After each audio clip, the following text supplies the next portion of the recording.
Assalamualaikum warahmatullahi wabarakatuh. Alhamdulillahi rabbil alamin. Wassalatu wassalamu ala ashrafil anbiya'i wal mursalin.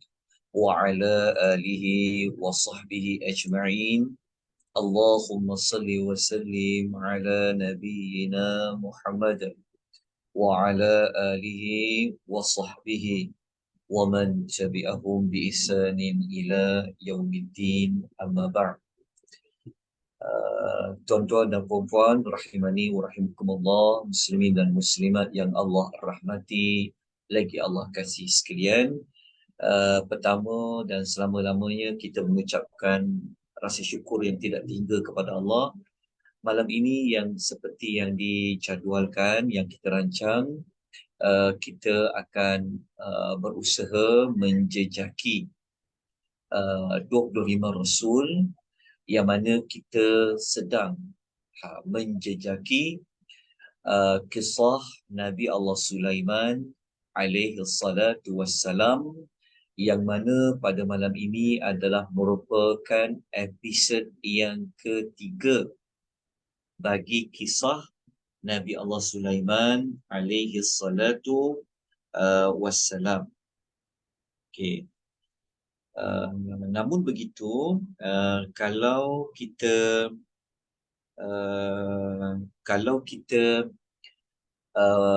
mengambil kira bermulanya modul ini ataupun pengajian ini, sebenarnya kita dah berada pada siri yang ke-17 malam ini. Maknanya sudah ada 16 siri dan masuk malam ni adalah siri yang ke-17. Okey. Untuk kisah Nabi Sulaiman, kita baru masuk kepada episod yang ketiga. Yang mana sebelum ini kita telah berjaya menjejaki kisah Nabi Allah Adam. Dah selesai. Kemudian kita telah berjaya menjejaki kisah Nabi Allah Daud alaihi salatu wassalam. Kemudian kita sedang menjejaki lagi ni kisah Nabi Allah Sulaiman alaihi salatu wassalam. Baik. Siri ketiga pada malam ini, episod yang ketiga, kita nak cerita tentang apakah perjalanan perbincangan kita pada malam ini, iaitu yang ketiga. Yang ini, saya harap tuan-tuan dapat nota ya. Nota kita telah diletakkan di link Google Drive. Jadi sila siapa yang mengikuti di aplikasi Zoom, sila tengok dekat ruangan chatting tu. Ada Puan Nuriza telah letakkan Google Drive kat situ, link dia. So boleh dapatkan. Okey, suara saya tuan-tuan dapat dengar dengan baik ke? Jelas ke, tuan-tuan perempuan? Jelas. Alhamdulillah. Sebab saya berada di rumah. So saya berada di luar rumah. Jadi takut ada gangguan. Tak ada dengar bunyi bising apa-apa? Tak ada kan? Tak. Jelas elok. Alhamdulillah. Syukur pada Allah. Okey. Saya ulang kembali episod yang kedua terlebih dahulu supaya kita dapat menyambung perbincangan kita pada malam ini dengan lebih berkesan. Okey.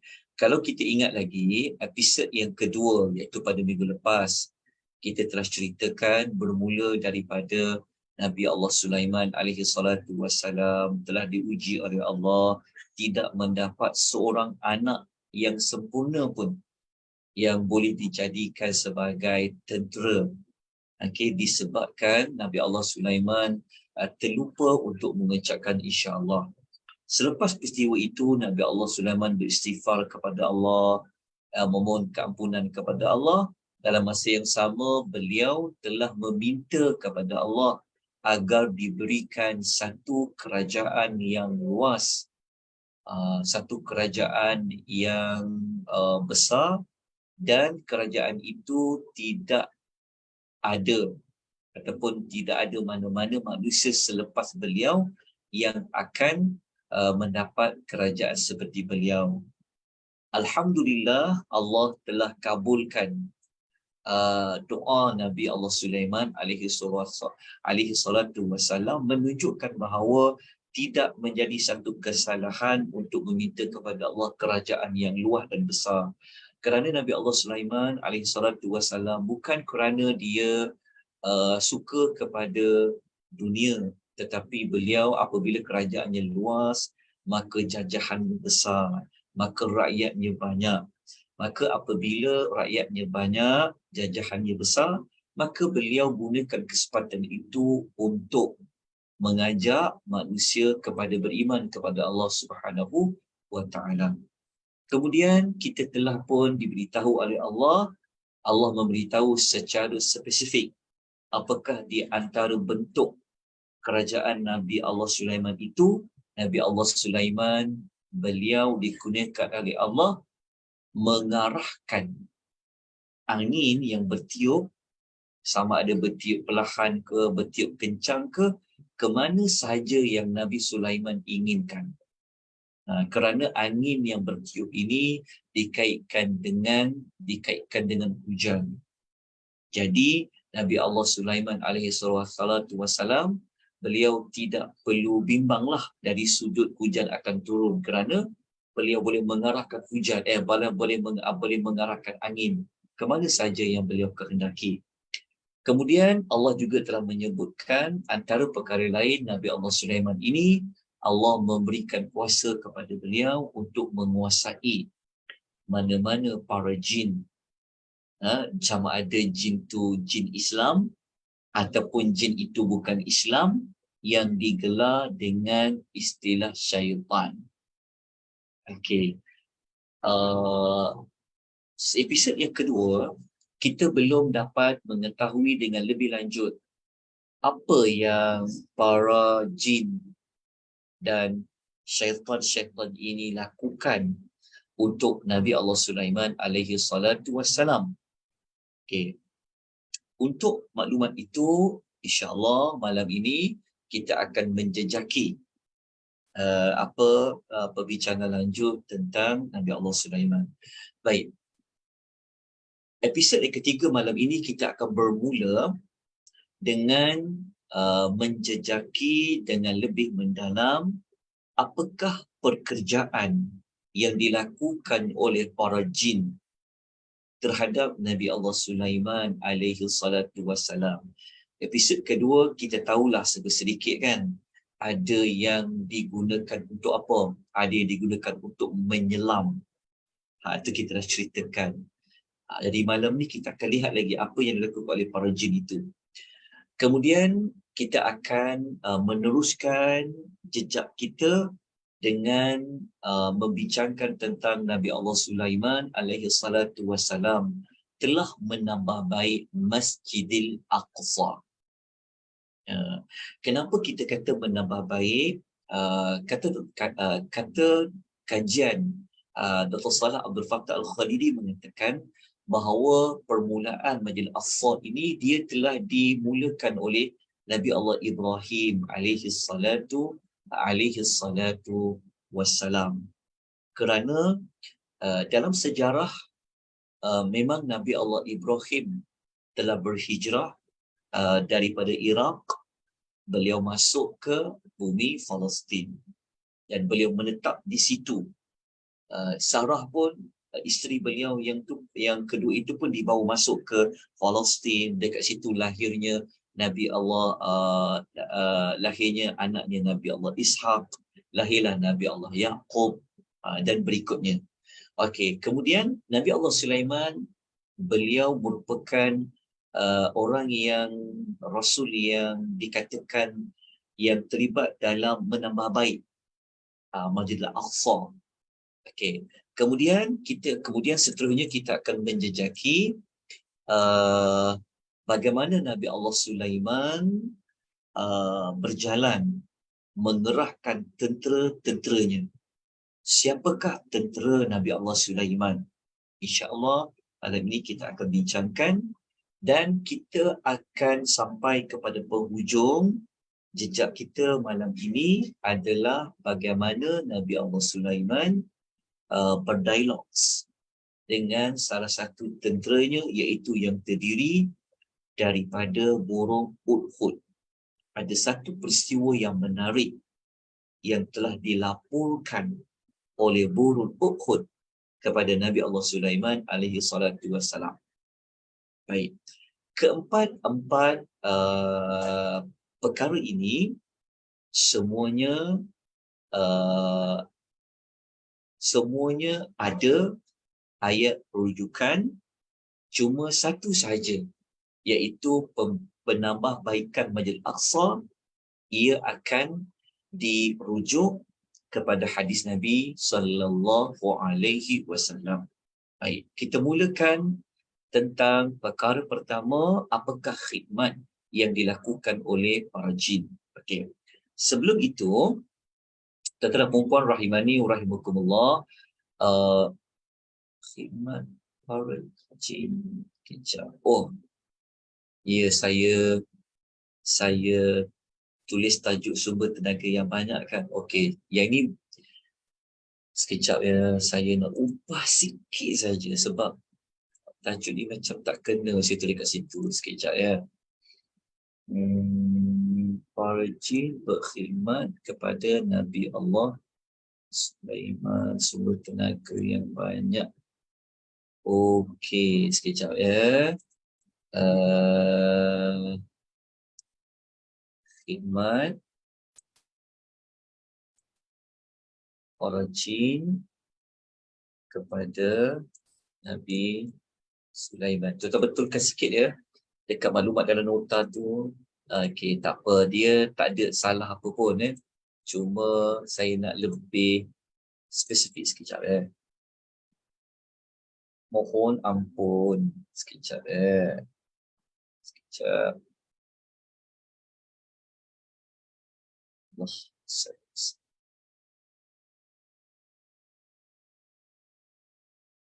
Okey, sekejap. Okey, dah. Nampak tak? Nampak kan? Apa tertulis kat situ? Kat skrin Zoom tuan-tuan perempuan? Khidmat para jin kepada Nabi Sulaiman. Ya. Asalnya saya tulis sumber tenaga yang banyak kan? Okey. Kita nak spesifik kepada apakah yang dilakukan oleh para jin dan syaitan untuk Nabi Allah Sulaiman alaihi salatu wassalam. Baik. Ayat rujukan adalah surah yang ke-34, surah Sabah, ayat nombor 13, muka surat 429. Okey, cuba tuan-tuan semak muka surat 429.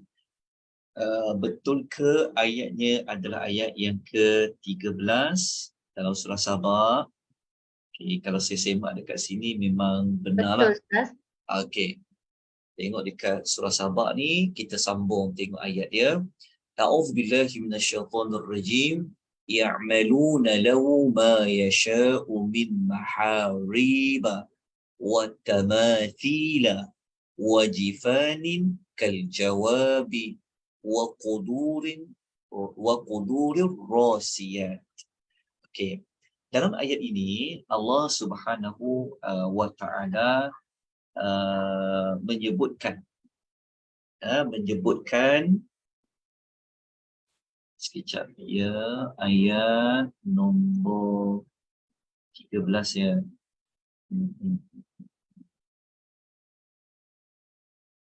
Okey. Ayat nombor 13 ini ia menyambung ayat nombor 12 yang kita telah bincang pada minggu lepas berkenaan dengan kisah angin dan juga jin. Sebab dalam ayat 13 ni kita tak jumpa perkataan jin. Jadi nak tahu ayat 13 ni tentang jin, kena merujuk ayat yang sebelumnya, iaitu ayat nombor 12.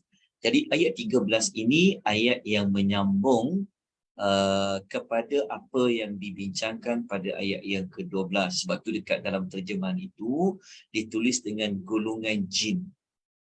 Okey, golongan jin itu membuatkan untuk Nabi Allah Sulaiman apa sahaja yang Nabi Allah Sulaiman kehendaki.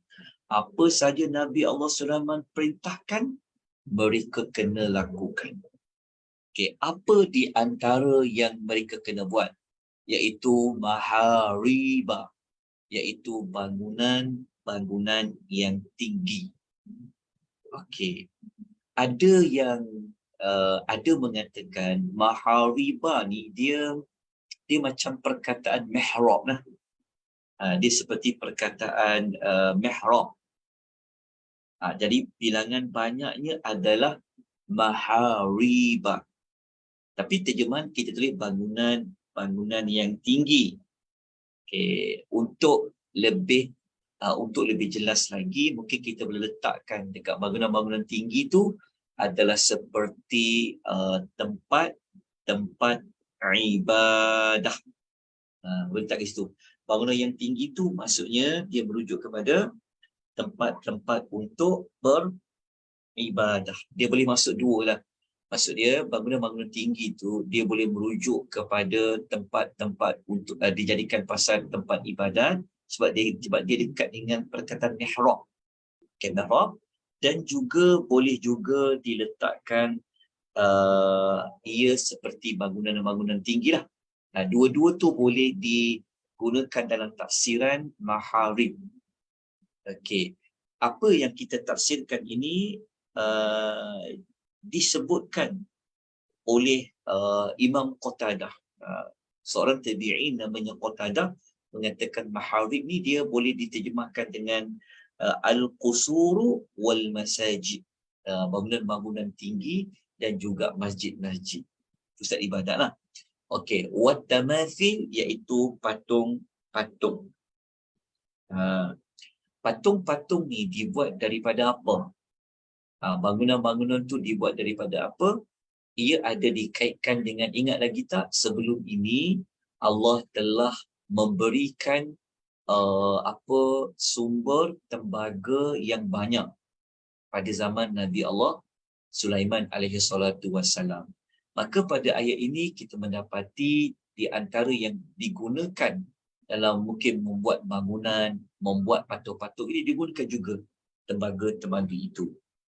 Okey, cuma apakah maksud patung-patung ni? Wat-tamathil. Wat-tamathil. Kalau satu patung dia disebut dengan timsal, tapi banyak patung tamathil.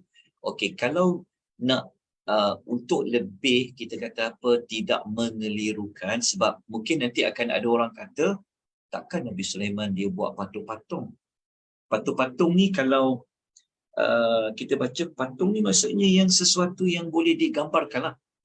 Sama ada manusia ke, bentuk haiwan ke, ataupun bentuk macam tumbuh-tumbuhan ke, tapi lebih untuk mengelakkan berlaku misleading, salah faham, mungkin kita boleh terjemahkan dekat patung-patung tu dia macam monumen. Monumen. Kan betul tak? Istilah apa? Monumen. Kita sebenarnya tak dapat diketahui sebenarnya patung-patung apa, monumen apa. Wallahu a'lam. Sebab watamathil ni dia sesuatu yang dia memang bentuk macam monumen, tapi monumen apa?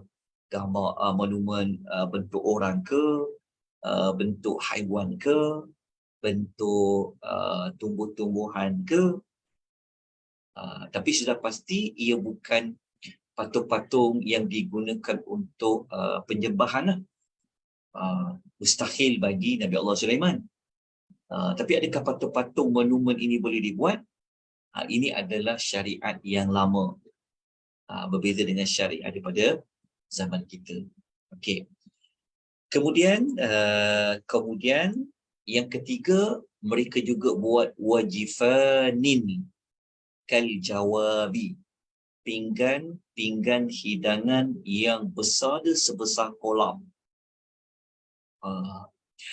Wajifanin kal jawabi ni dia adalah perkakas atau pinggan mangkuk yang digunakan untuk makanan lah.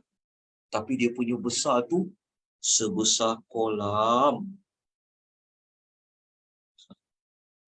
Sebesar kolam. Bayangkan. Okey. Lepas tu pula yang keempat, mereka kena buat waqudurin rasiyatin, iaitu periuk besar yang tetap di atas tungkunya. Apa maksud periuk besar tetap di atas tungkunya? Okey. Maksudnya di sini tetap tu maksudnya dia buat macam satu kita kata macam istilah kawah lah. Betul tak? Dia macam kawah-kawah yang besar, yang kawah tu tak boleh dipindahkan dah. Dia akan permanen dekat situ. Tak ada orang boleh dah nak alih-alih dia. Itu dikatakan dengan waqudurin rasiyatin. Kawah tu nak masak apa? Gulai daging masak dalam kawah ke? Wallahu ta'ala a'lam. Tapi siapa yang buat ni? Iaitu daripada adalah kumpulan jin. Okey, justru itu Allah meminta kepada keluarga Nabi Allah Daud, termasuklah Nabi Allah Sulaiman, supaya apa? Supaya beramallah wahai keluarga Daud sebagai tanda kamu bersyukur. Allah kata kepada Nabi Allah Sulaiman, iaitu keluarga Nabi Allah Daud, sebab Nabi Allah Sulaiman adalah keluarga Nabi Allah Daud, supaya mereka ini buatlah apa saja amalan menandakan tanda syukur di atas nikmat Allah bagi. Jin-jin itu telah menjadi khadam kepada Nabi Allah Sulaiman, kan? Lepas sebelum ini kisah angin-angin yang boleh diuruskan mengikut kehendak Nabi Allah Sulaiman alaihi salatu wasalam. Dalam masa yang sama Allah menyebutkan secara realitinya bahawasanya sedikitlah di kalangan manusia itu yang bersyukur kepada Allah Subhanahu wa ta'ala. Okay. Kita teruskan dengan ayat yang berikutnya, tapi sebelum tu mari sama-sama kita lihat topik yang kedua, Nabi Allah Sulaiman menambah baik Masjid Al-Aqsa. Ini ada dalam hadis ya. Okey. Hadis ni sebenarnya sesiapa yang ada mengikuti, sebelum ni kita ada buat 2 hari ya, Sabtu Ahad. Sebelum ini kita telah terangkan kita telah terangkan bumi Palestin, bumi Palestin termasuk bumi Syam dalam Quran. Lepas tu kita dah cerita macam mana bumi Palestin dan bumi Syam ini merujuk dalam hadis Nabi sallallahu alaihi wasallam. Jadi tuan-tuan kena dapatkan kembalilah siapa-siapa yang terlepas untuk melihat perbincangan tentang bumi Palestin menurut Al-Quran dan menurut dalam hadis, maka boleh kembali merujuk. Okey, jadi salah satu maklumat yang telah kita kongsikan balik pada malam ini, Nabi Allah Sulaiman bin Daud telah selesai membina Baitul Maqdis. Ini adalah bukti yang jelas bahawa Nabi Allah Sulaiman pun terlibat membina Baitul Maqdis. Okey. Lepas dia selesai membina Baitul Maqdis, dia telah mengajukan 3 permohonan kepada Allah Ta'ala. Permohonan dia yang pertama, okay, kalau saya lah tuliskan sekejap dia punya permintaan dia. Pertama apa? Pertama dia minta ni. Dia minta supaya kalau dia melaksanakan sebarang hukum, dia laksanakan mengikut hukum yang benar. Allah dah kabulkan doa Nabi Allah Sulaiman itu, seperti mana Nabi SAW ceritakan kepada kita dalam hadis ni. Okay, permintaan yang kedua, Nabi Allah Sulaiman minta kepada Allah supaya kerajaan yang dia ada tak diberikan kepada mana-mana orang lain. ini pun telah dikabulkan oleh Allah Subhanahu wa taala, seperti mana hadis yang telah kita sebutkan sebelum ini. Nabi SAW telah menyebutkan tentang apa Nabi Allah Sulaiman ni, memang Allah telah kabulkan doa itu. Ini dikaitkan dengan kisah Nabi SAW pernah tangkap jin Ifrit yang mengganggu Nabi. Lepas tu Nabi nak ikat dekat tiang, tapi Nabi tak jadi nak buat benda macam tu kerana Nabi teringat permintaan Nabi Allah Sulaiman supaya jangan bagi apa yang kerajaan Nabi Allah Sulaiman dapat diberi pada orang lain. Jadi kisah pasal jin ni istimewa untuk Nabi Sulaiman. Sebab tu Nabi SAW tidak jadi untuk mengikat jin itu di tiang. Kalau Nabi ikat jin tu dekat tiang, hari siangnya ramai orang boleh tengok jin yang Nabi ikat tu. Okey, hadis itu menunjukkan bahawa permintaan Nabi Allah Sulaiman yang kedua ni Allah kabulkan. Apa permintaan dia yang ketiga? Permintaan dia yang ketiga sebenarnya dia minta kepada Allah supaya Allah bagi kelebihan. Siapa-siapa yang dia berusaha untuk menunaikan salat dekat Masjidil Aqsa, maka Allah berilah kelebihan kepada orang itu seperti dia dilahirkan oleh ibunya. Okey, doa yang ketiga ni, permintaan yang ketiga ni kata Nabi SAW, dan Nabi kata kami berharap semoga Allah mengkabulkan permintaan Nabi Allah Sulaiman yang ketiga ini. Hadis ini hadis sahih riwayat An-Nasa'i. Okey, selesai kita untuk topik yang kedua, untuk episod yang ketiga. Okey, seterusnya mari kita menjejaki pula bagaimana Nabi Allah Sulaiman ini dia bersama dengan para tenteranya. Okey, ayat rujukan kita kena rujuk dalam surah Semut. Surah yang ke-27 di dalam Al-Quranul Karim. Kita kena melihat ayat nombor 16, 17, 18, 19. Ada 4 ayat dalam surah Semut. Muka surat 378. Okey, tolong semak. Adakah kalau ada mana-mana kesalahan dalam saya menukilkan nombor ayat, muka surat, tolong maklumkan. Baik, kita teruskan insya-Allah. Okey, kita lihat apa yang disebutkan oleh Allah Subhanahu Wa Taala di dalam Al-Quranul Karim. Allah mengatakan wa warisa Sulaiman Daud. Nabi Allah Sulaiman telah mewarisi Nabi Daud. Ini kita telah sebut pada episod yang pertama. Nabi Allah Sulaiman ini dia mewarisi apa? Mewarisi kerajaan, kekuasaan, mewarisi pangkat kenabian. Okey. Kemudian Nabi Allah Sulaiman alaihi salatu wassalam telah menyampaikan, membuat pengumuman kepada umat manusia pada ketika itu. Dia mengatakan, ya ayyuhan nas, wahai sekalian manusia, dia kata, ulimna, kami telah diajar mantiqat tayri, mengenai bahasa pertuturan burung. Nabi Sulaiman bagi tahu, Nabi Sulaiman telah diajar oleh Allah memahami burung cakap apa. Maksud Nabi Sulaiman ni bukan sekadar dia boleh faham burung cakap apa, Nabi Sulaiman boleh bertutur dengan burung. Ini bukan perkara yang mustahil. Macam kita sekarang pun boleh juga ada orang boleh bertutur dengan burung kan, tapi tidak sudah pasti tak sama seperti Nabi Allah Sulaiman. Jadi ini termasuk dalam perkara yang mukjizat lah. Perkara yang luar daripada kebiasaan, ia boleh berlaku bagi para nabi dan para rasul. Okey. Burung apa antaranya nanti kita akan lihat. Okey, lepas tu Nabi Sulaiman bagi tahu lagi, wa utina min kulli syai', dan kami telah diberikan sebersedikit daripada setiap sesuatu.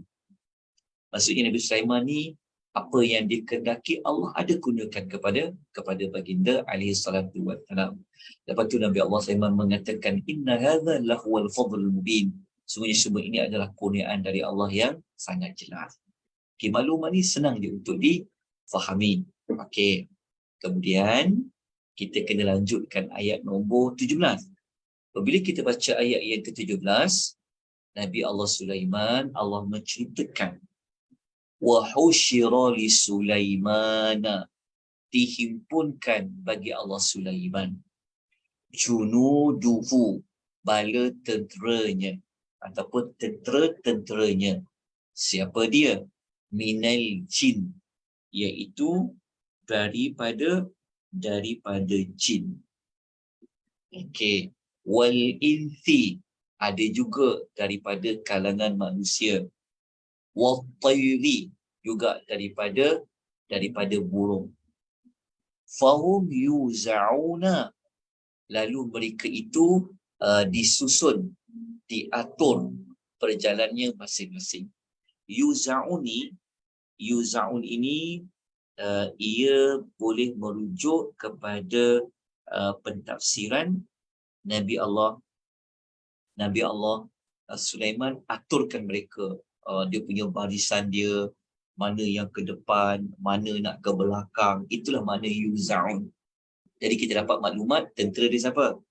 Ada yang daripada jin, ada daripada manusia, dan ada terdiri daripada burung. Okey. Kemudian Nabi Allah Sulaiman ni dia nak bergerak ke mana?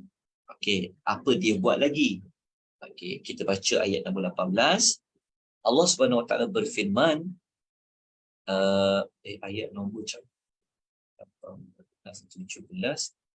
18. Okey. Kita terus kepada ayat yang ke-18. Okey. Ayat nombor 18. Sekejap ya. Ini. Okey, ayat nombor 18. Allah Subhanahu Wa Taala cerita kepada kita Nabi Allah Sulaiman ni dengan 3 kumpulan bala tenteranya, mereka ke mana? Hatta idza atau ala wadin naml, hingga apabila mereka sampai ke lembah semut. Ke Wadi Naml, dipanggil lembah semut. Okey. Qalat namlatun, lalu ada seekor semut bertina. Ni macam pemaisuri semut lah. Okey, dia berkata, ya ayyuhan naml, wahai seluruh semut, udkhulu masakinakum, masuklah ke dalam sarang kamu. La yahtimannakum Sulaimanu wa junuduhu wa hum la yash'urun. Ini kerana supaya Sulaiman dan tenteranya tidak memijak dan membinasakan kamu sedangkan mereka tak sedar. Okey. Nabi Allah Sulaiman, kalau kita baca pada ayat ini, seolah-olah pemaisuri semut itu, dia tidak mengetahui yang Nabi Allah Sulaiman ni boleh dengar apa yang semut ini perintahkan kepada anak buah dia masuk dalam sarang. Kan? Nanti kita akan tengok apa tindakan Nabi Allah Sulaiman. Okey. Tuan-tuan dan puan, kita dalam pengisian jejak Prima Rasul ini, nanti di penghujung ya, contohnya kita dah nak selesai, sebelum kita tamatkan kisah Nabi Allah Sulaiman, kita akan bincang 1 atau 2 siri untuk membincangkan ibrah dia, pengajaran daripada beberapa peristiwa untuk kita ambil sebagai teladan. Jadi hari ini kita tak bincang lagi lah kenapa semut betina, lepas tu apa teladan boleh belajar, dia ajak anak buah dia masuk dalam sarang. Untuk teladan seperti ini kita akan ulas nanti pada slot untuk ibrah ayat. Okey. Kemudian Allah Subhanahu Wa Taala menyambung lagi. Rupa-rupanya Nabi Allah Sulaiman ini dia dengar. Dia dengar macam mana? Fatabassama dhahikan. Mula-mula Nabi Allah Sulaiman ni dia tersenyum. Dia dengar, dia tersenyum, lepas tu dhahikan. Lalu dia ketawa. Terjemahan tuan-tuan, mungkin dia terjemah maka tersenyum kan. Dekat situ dia ada dua fasa tu. Mula-mula fatabassama. Nabi Allah Sulaiman senyum. Lepas tu dhahikan, dia ketawa. Mendengar gelagat, melihat gelagat semut betina itu, pemasyuri semut itu terhadap anak buahnya. Okey.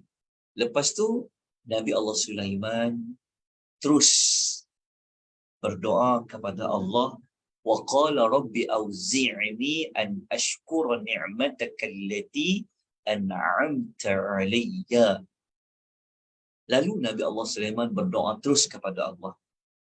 Dia kata, wahai Rabbku, ilhamkanlah, kurniakanlah kepada aku supaya aku tetap mensyukuri nikmat yang engkau kurniakan kepada aku dan juga kepada kedua ibu bapaku. Wa an a'mala salihan, dan ilhamkanlah aku supaya aku sentiasa tetap melakukan amal soleh yang engkau redai. Wa adkhilni birahmatika. Dan ungkapan doa yang ketiga, rangkap yang ketiga, Nabi Allah Sulaiman doa supaya dimasukkan beliau ke dalam golongan hamba-Mu yang salih dengan rahmat-Mu.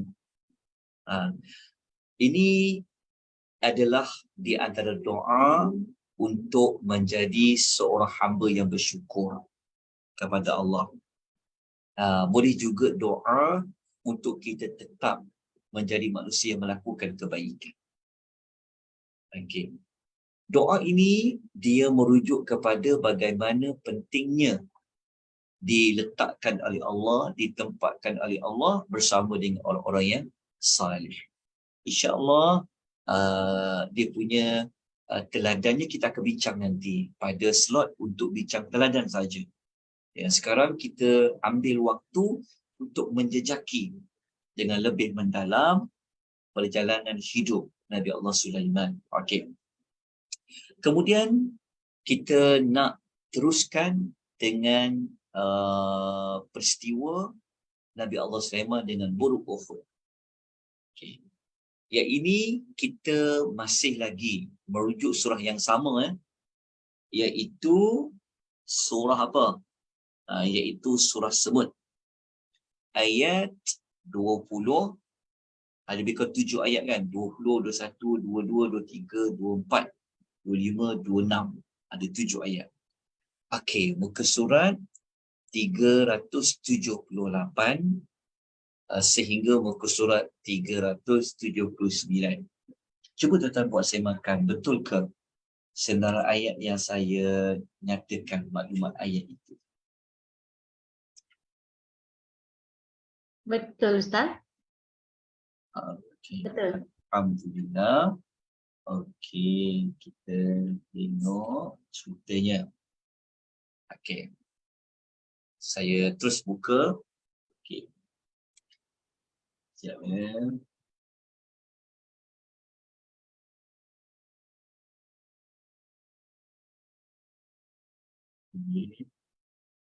Sekejap.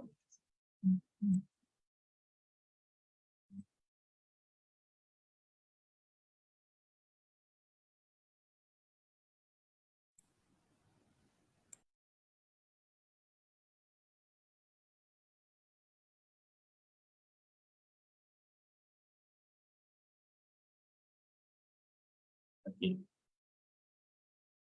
Ayat yang ke-20 ini Allah Ta'ala berfirman وَتَفَقَّدَ الطَّيْرَ. Kemudian Nabi Allah Sulaiman memeriksa kumpulan burung.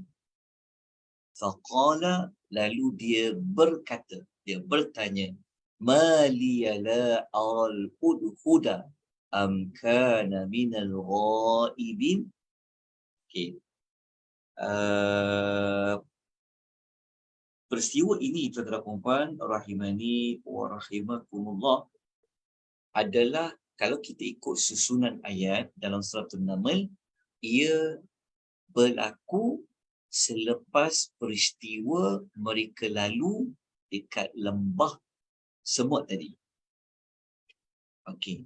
Lalu Nabi Allah Ibrahim sebagai seorang panglima, dia pastikan tentera ni ada.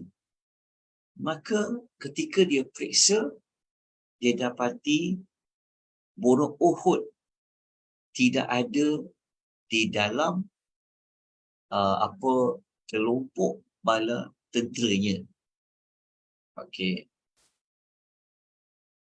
Kemudian ayat yang ke-21, Nabi Allah Sulaiman dengan tegas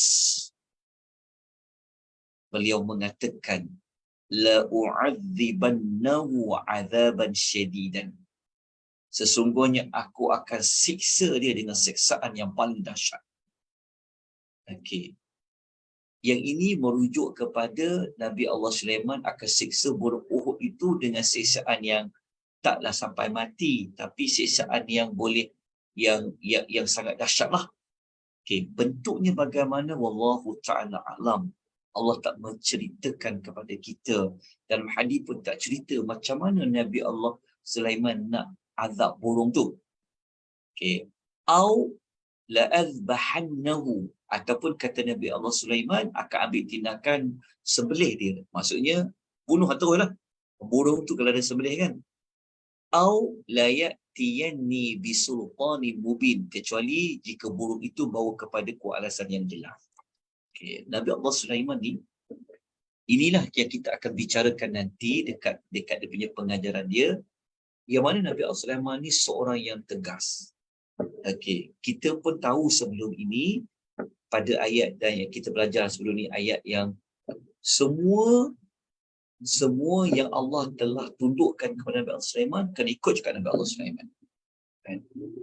Jadi Nabi Allah Sulaiman dengan tegas dia mengatakan, Nabi Allah Sulaiman dia tak ada dia bukan seorang yang pilih kasih.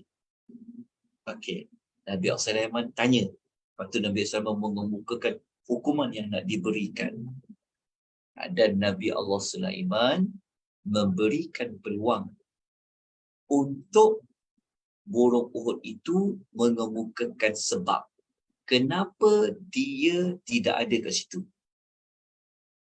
Ini kita akan belajar nanti konsep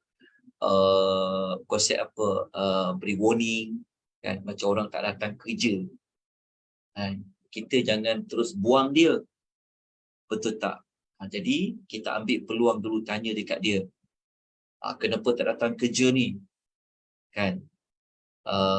Kalau tak ada alasan dan bukti, kau mungkin akan disekat gaji atau kau akan terus dibuang.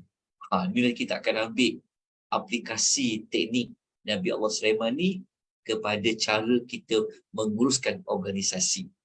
Nabi Allah Sulaiman dia bagi peluang dekat burung itu untuk mengemukakan alasan sebab apa. Kemudian ayat nombor 22, famakatha ghayra ba'id, tak lama kemudian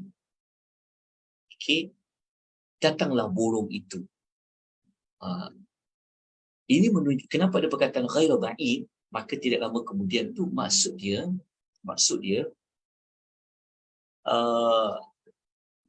Nabi Allah Sulaiman dia tengok burung Uhud tak ada, dia tanya je, tak perlu tunggu lama, burung tu dah muncul.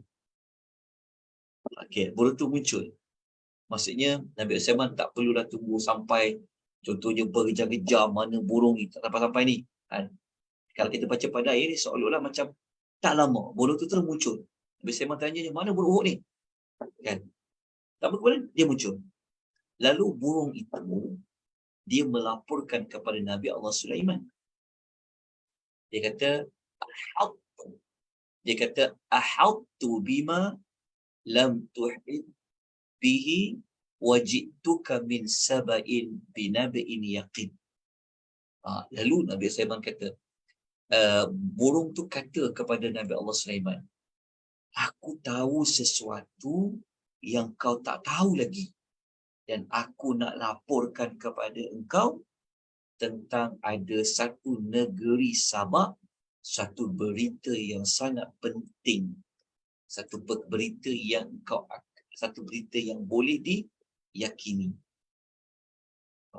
Ini menunjukkan Nabi Allah Sulaiman pun, walaupun dia macam-macam Allah bagi mukjizat pada dia kan, dia boleh dengar suara semut, betul tak?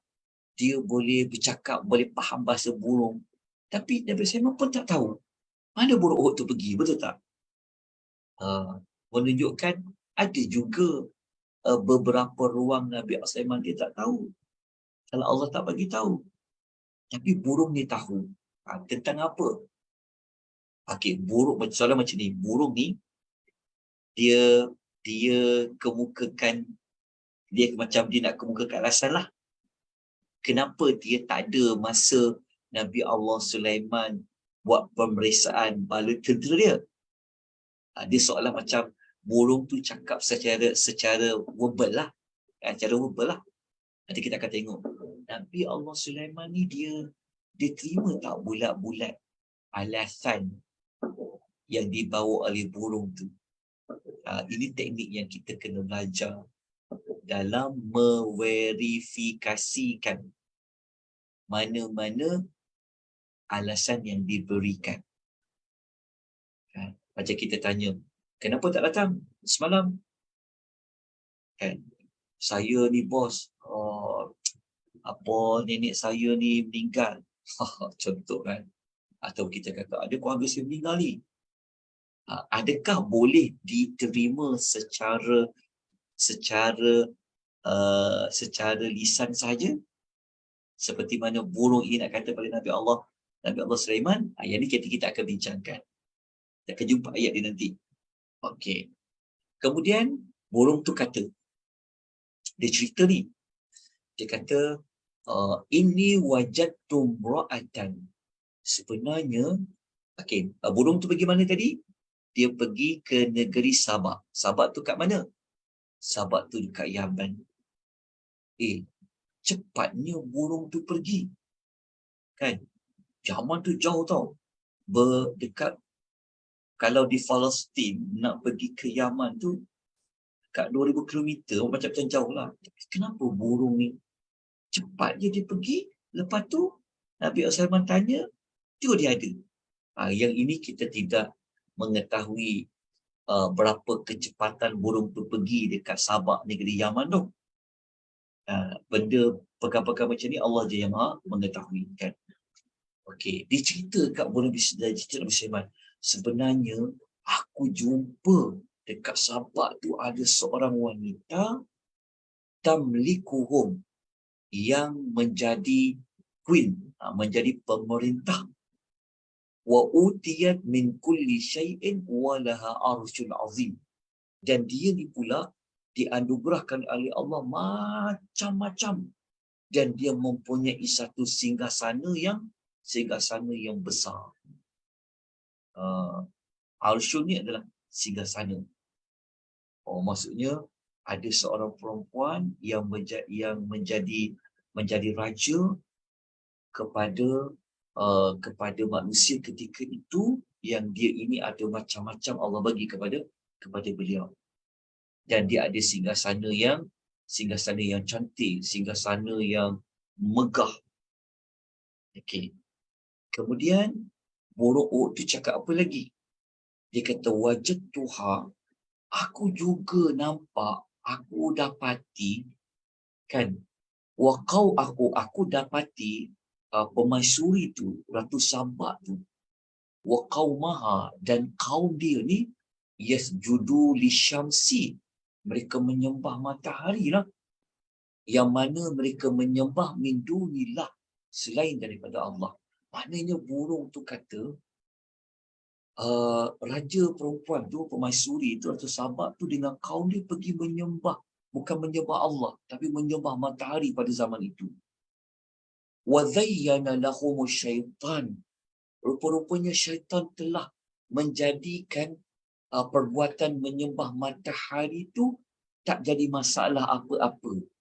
So permaisuri tu rasa macam itulah yang betul. Anak buah dia pun rasa itulah yang betul. Lepas tu daripada asas syaitan itu, maka fasaddahum anis sabil fahum la yuhtadun. Fahum la yahtadun. Lalu disebabkan sebabkan hasutan syaitan itulah mereka tak jumpa jalan yang benar. Mereka tak dapat petunjuk yang sebenar. Lepas tu ayat nombor 25, burung tu kata apa lagi? Burung tu kata disebabkan itulah mereka, maksudnya burung tu kata syaitan tu telah membuatkan permaisuri tu, anak buah dia tak rasa bersalah. Mereka ingat itulah benda yang betul. Dalam masa yang sama syaitan itu buat macam tu. Allah yasjudu lillahi alladhi yakhrujul khaba'a bis samawati wal ardi. Syaitan buat macam tu juga supaya mereka tak sujud menyembah Allah. Yang Allah itu kenapa perlu disujud, kenapa perlu sembah Allah? Kerana Allah itu kan mengeluarkan benda yang tersembunyi di langit, benda yang tersembunyi dekat bumi, dan Tuhan itu mengetahui ma tukhfuna wa ma tu'linun. Dan Tuhan itu mengetahui apa yang rahsia dan apa yang kamu zahirkan. Jadi burung ni dia laporkan kepada Nabi Allah Sulaiman. Maknanya burung itu pun, Uhud itu mengetahui tentang keesaan Allah. Okey, apa yang patut manusia kena buat. Last kali ayat 26, burung itu mengatakan Allahu la ilaha illa huwa rabbul arsyil azim. Allah yang sepatutnya mereka sembah itu adalah Allah, tiada Tuhan melainkan Dia yang layak untuk diibadahi, Tuhan yang mempunyai arasy.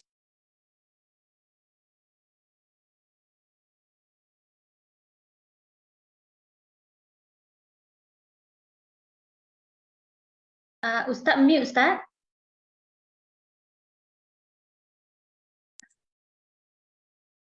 Baru mute kan? Baru je. Okey. Sampai ayat 26 surah Semut ni, maka tamatlah jejak Nabi Allah Sulaiman pada malam ini. Kita dah sampai, kita dah sentuh 3 topik. Kita dah sentuh 4 kan? Kita balik pada yang permulaan dia, kita tengok kat permulaan dia. Okey, kita dah sentuh 4 topik ya. Okey. Apa yang kita lalui ni, ini adalah ulasan yang ringkas. Okey, kita dalam slot ini bukanlah bukan kita nak gunakan ruang untuk kita perhalusi ayat. Memang tak sempat untuk kita tadabbur ayat tu. Kita nak kupas satu persatu. Ayat ini kita tak bercadang seperti itulah. Namun begitu, untuk pengajaran moral dia apa, teladan yang kita boleh ambil, ini insya-Allah nanti kita akan sentuh pada penghujung sebelum kita menamatkan kisah Nabi Allah Sulaiman alaihi salatu wassalam. Semoga tuan-tuan dan puan dapat mengukuhkan lagi apa yang tuan dan puan telah pun ketahui. Dalam masa yang sama, kita boleh mengulangi apa yang telah kita pelajari. Mungkin ada yang sebelum ini tidak tahu maklumat yang lanjut, dia akan dapat pelajari pada malam ini. So, ada sebarang maklumat tambahan dari tuan-tuan dan puan. Ada apa-apa soalan tak dari tuan-tuan dan puan untuk pengisian kita pada malam ini? Ada pertanyaan ke? Ustaz, Assalamualaikum. Waalaikumsalam warahmatullahi. Ya. Saya nak tahu tentang apa ni, selalu kita dengar cerita mengenai kuil Solomon kan, yang orang Yahudi claim kata ada dekat bawah Masjidil Aqsa tu. Adakah benar, takkan Nabi Sulaiman yang buat kuil? Tak. Tak kan, dia cerita dongeng ya. Ya. Apa dia kata apa tu? Dia buat apa nama tempat tu? Yang tu tak. Nabi Usama dia tak buat. Itu adalah dakwaan semata-mata.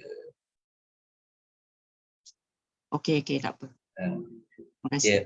Betul. Dia tidak bersandarkan pada apa-apa riwayat lah. Okay. Yang Masjid Al-Aqsa itu ada hadis kita baca tadi. Baik, ada persoalan lain tentang perempuan? Assalamualaikum Ustaz. Waalaikumsalam warahmatullahi wabarakatuh. Ustaz, saya notice Ustaz, kisah-kisah Nabi Sulaiman ni mula-mula dengan isteri dia 100 orang. Kemudian malam ni Nabi Sulaiman jumpa dengan lembah semut, yang juga semut ni permaisuri, perempuan betina. Kemudian mengenai dengan permaisuri di Sabang. Kenapa selalu ada perempuan di sana, Ustaz, dalam kisah-kisah Nabi Sulaiman ni? Atau ada Bagus something hikmah So- balik tu? Iaitu saya wallahu a'lam. Tapi soalan tu sangat baik tu sebab dia berkaitan dengan munasabah tau. Dia dipanggil ilmu melihat kerelevanan ataupun kita panggil perkaitan sesuatu maklumat dalam satu surah. Sekejap. Surah Naml, dalam surah Semut, Ratu Semut tu betina. Lepas tu kisah Ratu Sabah. Tapi yang kisah Nabi disama dengan para isteri itu dalam hadis Nabi sallallahu alaihi wasallam. Okey.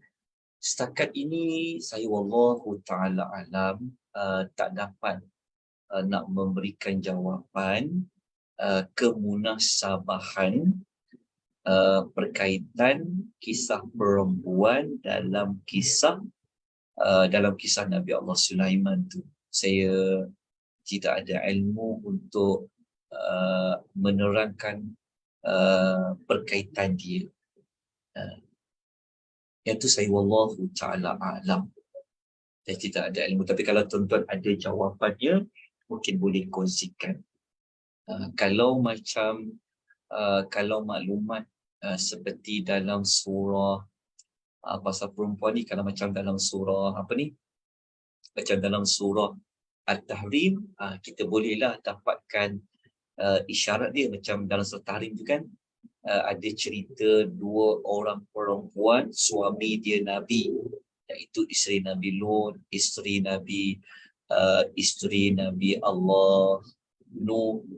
Lepas tu Allah tutup surah Tahrim cerita kisah isteri Fir'aun dengan kisah Maryam. Kenapa dibawa cerita tentang perempuan? Kerana Allah mengkaitkan dengan kisah penurunan surah Tahrim tu. Yang tu kita boleh dapat jawapan dia. Sebab Tahrim tu kan surah pengharaman. Kisah Nabi SAW demi menjaga hati para isteri dia, dia mengharamkan untuk dia makan madu. Iaitu kita boleh jawab dari sudut nama surah itu dan juga tujuan surah itu. Dia punya kesesuaian dia. Tapi kisah yang bersama ni wallahu ta'ala. Tapi satu soalan yang bagus untuk dicarikan jawapan dia. Dia dipanggil ilmu, dipanggil dalam ilmu al-munasabah. Kerelevanan. Master saya memang tajuk munasabah dan PhD saya pun tajuk tentang munasabat. Itulah sedikit maklumatnya. Okey, ada soalan lain ke?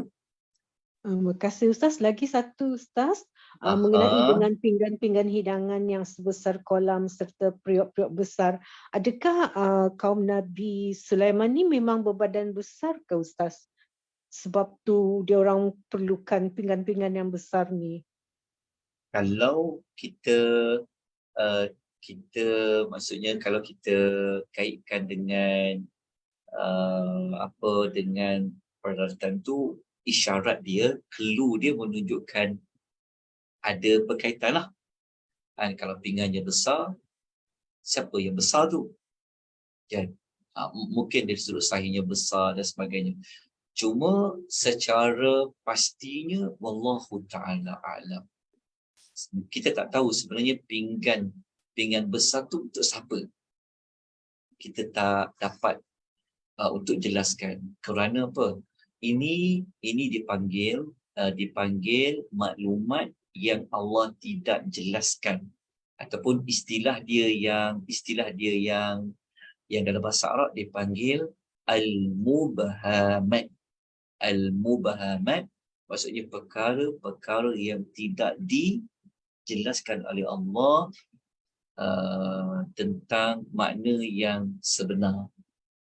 Kenapa pinggan besar, kenapa kawah-kawah yang besar itu, Allahu a'lam. Contoh macam kita baca tadi kan, kawah tu tak boleh dipindahkan, tak boleh ditarik dah, dia lekat ke situ dah dari tungkunya. Kenapa ya? Ada orang nak curi ke? Kita tak dapat nak jelaskan kerana Allah Ta'ala tidak menjelaskan maklumat tersebut. Dalam masa yang sama tidak dijelaskan juga dalam hadis Nabi sallallahu alaihi wasallam. Wallahu ta'ala a'lam. Allah lebih mengetahui tentang saiz yang ada pada zaman Nabi Allah Sulaiman. Kalau Nabi Allah Adam, kita boleh sebutlah, sebab memang hadis sebut ketinggian panjangnya Nabi Allah Adam itu adalah situna zira'an, 60 hasta. Patutlah dia punya pinggan besar kan. Tapi yang Nabi sama kita wallahu ta'ala tak dinyatakan dari sudut saiz tubuh badan mereka. Yang itu saya wallahu ta'ala dapat. Okey, ada sebarang pertanyaan lainkah?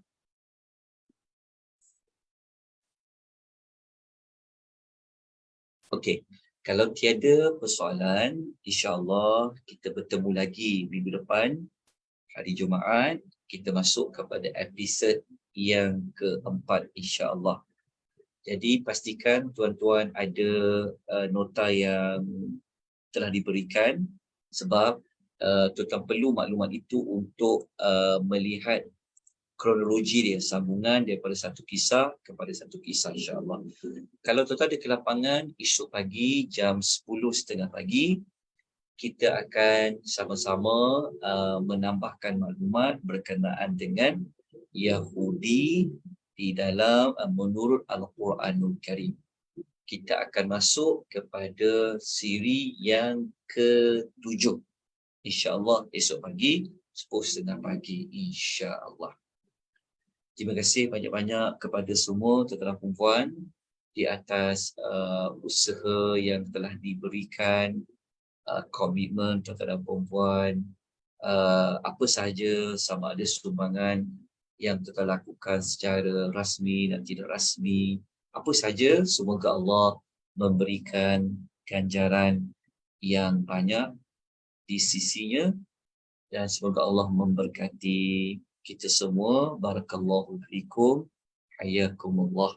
Kita jumpa lagi insya-Allah minggu depan, waktu yang sama, hari yang sama, Jumaat malam Sabtu. Aqulu qouli hadza wa astaghfirullahal azim. Wabillahi taufiq hidayah. Wassalamualaikum warahmatullahi wabarakatuh. Waalaikumsalam warahmatullahi wabarakatuh.